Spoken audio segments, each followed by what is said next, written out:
যুদ্ধ বাদলে ইরান সমর্থিত লাখো যোদ্ধা যোগ দেবে হিজবুল্লাহর সঙ্গে। গাজায় বর্বরতা চালানোর জেরে হামাসের পর এবার ইসরায়েলের বিরুদ্ধে সরাসরি যুদ্ধের খুব কাছাকাছি পৌঁছে গেছে লেবাননের রাজনৈতিক ও সশস্ত্র দল হিজবুল্লাহ। এমন পরিস্থিতিতে পূর্ণমাত্রার যুদ্ধ শুরু হলে সংগঠনটির পাশে দাঁড়ানোর প্রস্তাব দিয়েছে মধ্যপ্রাচ্যের ইরান সমর্থিত অন্যান্য দেশের সশস্ত্র সংগঠনগুলো। তবে সমমনা ওইসব সংগঠনকে ধন্যবাদ জানিয়ে নিজেদের 1,00,000 যোদ্ধা নিয়েই আপাতত ইসরায়েলের বিরুদ্ধে লড়াই করার ঘোষণা দিয়েছেন হিজবুল্লাহর শীর্ষ নেতা সৈয়দ হাসান নাসরুল্লাহ। অন্যদিকে সংগঠনটির এক বিশেষজ্ঞ বলেছেন, বিদেশি যোদ্ধারা যোগ দিলে ইসরায়েলের বিরুদ্ধে আরও শক্তিশালী হবে যুদ্ধ।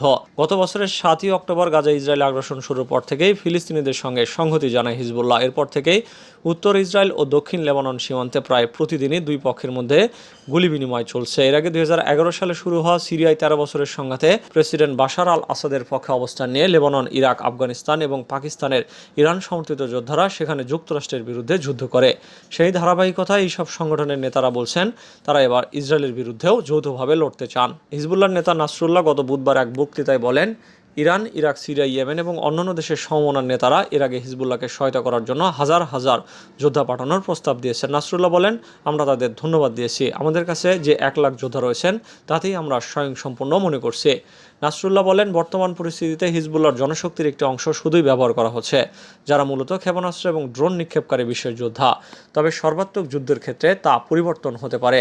নাসরুল্লাহ 2017 সালে এক বক্তৃতায় সেই সম্ভাবনার ইঙ্গিত দিয়েছিলেন। সেই সময় তিনি বলেছিলেন, ইরান, ইরাক, ইয়েমেন, আফগানিস্তান এবং পাকিস্তানের যোদ্ধারা এই ধরনের যুদ্ধের অংশীদার হবেন। ইরান সমর্থিত লেবানিজ ও ইরাকি গোষ্ঠীর কর্মকর্তারা বলছেন, লেবানন ইসরায়েল সীমান্তে যুদ্ধ শুরু হলে আশেপাশের অঞ্চল থেকে যোদ্ধারা যোগ দেবেন।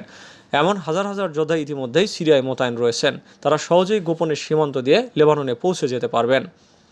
ইরাকে ইরান সমর্থিত গোষ্ঠীর এক কর্মকর্তার নাম প্রকাশ না করার শর্তে বলেন, সর্বাত্মক যুদ্ধ শুরু হলে আমরা হিজবুল্লাহর সঙ্গে কাঁধে কাঁধ মিলিয়ে লড়াই করব।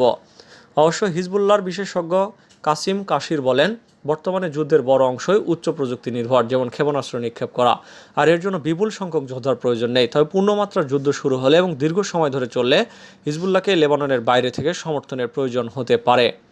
লেবাননে অন্যান্য দেশের থেকে যোদ্ধা আসতে পারে, সে ব্যাপারে ইসরায়েলও সতর্ক রয়েছে। Hezbollah deputy leader Naim Kashem গত সপ্তাহে বলেন, এই যুদ্ধ ইসরায়েলের ব্যাপক ক্ষতির কারণ হবে। যদি বিদেশি যোদ্ধা যোগ দেয় তাহলে তা হবে ইতিবাচক। এর আগে ইসরায়েল এবং হিজবুল্লাহর মধ্যে সর্বশেষ বড় আকারের সংঘাত হয়েছিল 2006 সালে। তখন ইসরায়েলকে নাজেহাল বানিয়ে ছাড়ে হিজবুল্লাহ।